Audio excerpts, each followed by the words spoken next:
Okay, so selepas kita dah faham ni, kita boleh proceed kepada partial fraction decomposition. So, there are 4 cases. Macam saya cerita tadi, kita ada case yang linear. Okay, bila saya cerita linear kuadratik ni, maknanya denominator tau. Saya tak cerita pasal atas, saya cerita pasal bawah.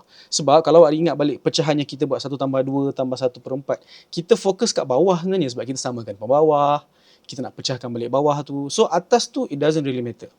Yang penting bawah. Okay? So, kita nak tengok case fraction yang kita dapat tu, adakah bawah dia linear ataupun kuadratik. Kalau dia linear pula, adakah ada non-repeating factor ataupun repeating factor. Same goes to kuadratik. Adakah ada non-repeating ataupun repeating. So, untuk ni kita akan go through satu per satu example. Lepas tu di hujung example tu kita integrate. Okay, so bear with me. Video ni memang sedikit panjang. Tapi kalau awak nak study, silalah tonton sampai habis. Okay, let's go to the first one. Untuk case yang linear, lepas tu kita nak fokus kepada non-repeating factor dulu.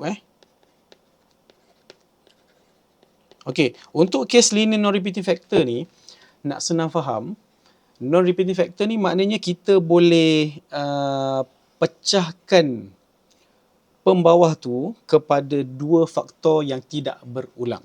Katakanlah awak ada X kuasa 2 tambah 2X tambah 1. Okey, yang ni bila awak faktorkan, awak dapat X tambah 1, X tambah 1. Which is basically X tambah 1 kuasa 2 lah. Kan ni berulang ni sebab dia sama. Okey, so ini case yang berulang, repeating. Case yang tak berulang, contohnya awak ada X square minus 1. Bila awak faktorkan dia, awak dapat X minus 1, X plus 1. So as you can see here, first ni linear, ni pun linear. Lepas tu mereka tidak berulang. Ini tolak, ni tambah. Okay, so untuk case yang linear non-repeating factor, kita akan fokus kepada case yang begini. Okay, tapi kalau perasan, kebetulan tadi, example yang kita baru buat tadi, kita punya pembawah ni, kita boleh faktorkan kepada non-repeating factor. So sekarang saya akan ambil contoh ni lah, halang saya ambil contoh ni, dan lepas tu, kita pecahkan kepada partial fraction, lepas tu kita integrate. Okay, so sekarang untuk example ni, saya akan ambil soalan ni tadi. Okay, so sekarang yang kita nak fokus kepada nak menjadikan dia partial fraction adalah this one. Okay, sebab X tambah 2 tu bukan pecahan. Okay, so kita nak fokus kepada this one. Okay, so kita, saya balik lah. So soalan dia kadang-kadang dia macam ni lah, express 10X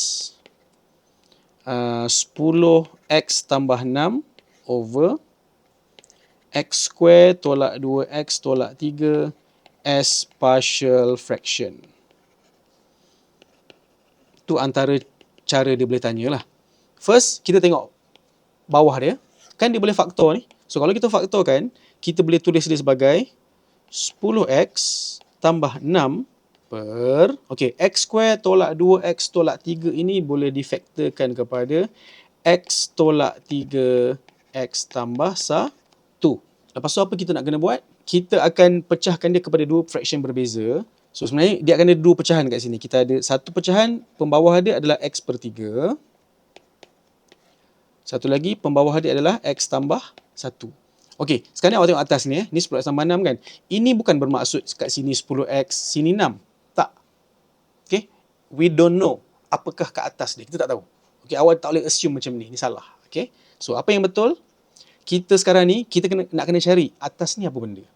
Okay, so nak cari itu pula macam mana.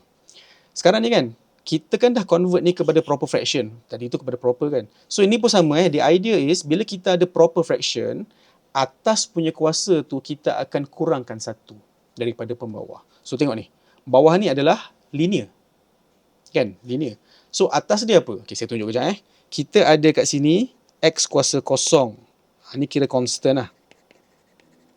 Okay. Lepas tu kita ada X kuasa 1. Ini linear. Lepas tu kita ada X kuasa 2. Ini kuadratik. Okay. X kuasa 3, kuartik and so on. Okay. So, kalau pembawah dia linear, kita akan letak atas dia sebagai constant. Cuma, constant tu pula, kita takkanlah letak 1 kan. Bukan 1 je lah. Memanglah X kuasa kosong dia sama dengan 1. Tapi tak. Dia macam, dia adalah constant, any number boleh. So, kita boleh define constant tu sebagai A, B. Okay? Okay. So, lepas tu, Okay, padam ni. So, lepas tu apa kita buat? Kita samakan balik pembawah ni. So, dia akan jadi macam ni lah. A akan darab X tambah 1 tambah B akan darab dengan X tolak 3 dan bawah ni akan bergabung semula menjadi X tolak 3 X tambah 1. Okay, now since benda ni dengan benda ni adalah sama. Okay, saya salin balik benda ni kat bawah. Okay. Since ni, saya highlight. Ni dengan ni adalah benda yang sama, kita boleh cancelkan dia. So, tinggal yang atas je. Okay, pembawah tu sama, so kita cancelkan. So, bila kita cancel, kita dapat 10X tambah 6 sama dengan, okay, yang atas tu kita darabkan terus. So, kita ada AX tambah A tambah BX tolak 3B. Kita akan grupkan mereka mengikut power X yang sama. Okay, sebagai contoh. Kita ada AX dengan BX dekat sini. Lepas tu kita ada A dengan negatif 3B kat sini. So, we will group them together. Okay. So, untuk kuasa X, untuk X kuasa 1, kita ada A tambah BX. Manakala untuk yang X kuasa kosong, kita ada A tolak 3B. So, kenapa kita kena buat benda ni? Now, we can compare left hand side dengan right hand side. Maknanya kan, tengok ni. Ni kan 10X. Ni A tambah BX. Ni positive 6. Ni A minus 3B. Maknanya, kalau saya highlight kan, this equivalent to this. Okay. Lepas tu this equivalent to this. Okay. So, kita boleh tuliskan dia sebagai persamaan serentak sebenarnya. Maknanya kat sini kita ada, compare, saya tulis macam ni. Compare left hand side dengan right hand side. Maka kita dapat dekat sini, first kita ada A tambah B sama dengan 10. Okay. Untuk X kuasa 1 ni, kita ada A tambah B sama dengan 10. So, this is our first equation. Untuk X kuasa kosong pula, kita ada A tolak 3B equals to positive 6. So, A tolak 3B equals to 6. So, this is our second equation. So, by using your calculator, solve je. Tak payah solve manually pun. Pakai calculator je, input this equation. Awak akan dapat nilai A adalah sama dengan 9.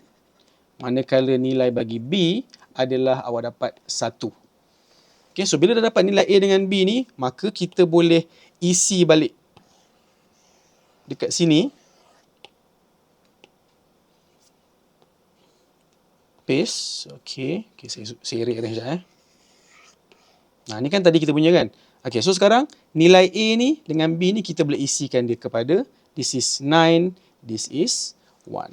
Which means pecahan ini telah pun dipecahkan kepada dua pecahan kecil menjadi 9 per X tolak 3 tambah 1 per X tambah 1. Okay, so untuk jawapan yang lebih lengkap, asalnya kan kita ada soalan ni tadi. This is our original question. Ini ni.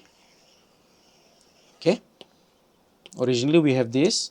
Maka di akhirnya kita sebenarnya ada, okay, saya padam yang ni. Okay, jap, sebelum saya padam. Kita kan ni kan 10X tambah 6 per ni. Ni kan benda ni sebenarnya. Okay, dan benda ni pula equal to ni. Okay, so sebenarnya saya boleh tuliskan balik sebagai padam ni.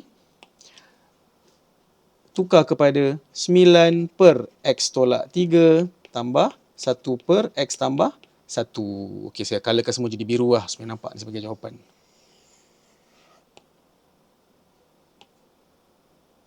Okey, itulah dia jawapan kita. So, in general, kita dah berjaya menukar function ini, iaitu daripada improper kepada X tambah 2 tambah 9 per X tolak 3 tambah 1 per X tambah 1. So, untuk kerja-kerja menjadikan dia kepada partial fraction, selesai. Okey, ada soalan? Okey, kalau ada soalan, tanya dekat komen atau tanya dekat pengajar masing-masing. Tapi kerja kita belum selesai tau. Sebab apa? Sebab dalam silibus ini, awak kena integrate. Ni, you have to integrate this. Okey, so sekarang saya akan bawa ni ke sebelah untuk kerja-kerja pengkameran pula. Okay, so now you have to integrate this. So sekarang bila kita kena integrate, kita kena tambah simbol integration dekat sini, tambah dx kat sini, tapi itulah tak muat kan. Gitulah lebih kurang. Okay. Tapi sebenarnya senang je. Serius senang. Okay, tengok First, awak kena integrate x tambah 2 ataupun x lepas tu 2 Okay, so bila kita integrate x dapat apa? Integrate x dapat x square per 2. Lepas tu kita ada tambah 2. Integrate jadi apa? Jadi tambah 2x. Lepas tu integrate 9 per x tolak 3. Ya, kenapa ni macam tak ada? Kita boleh balik.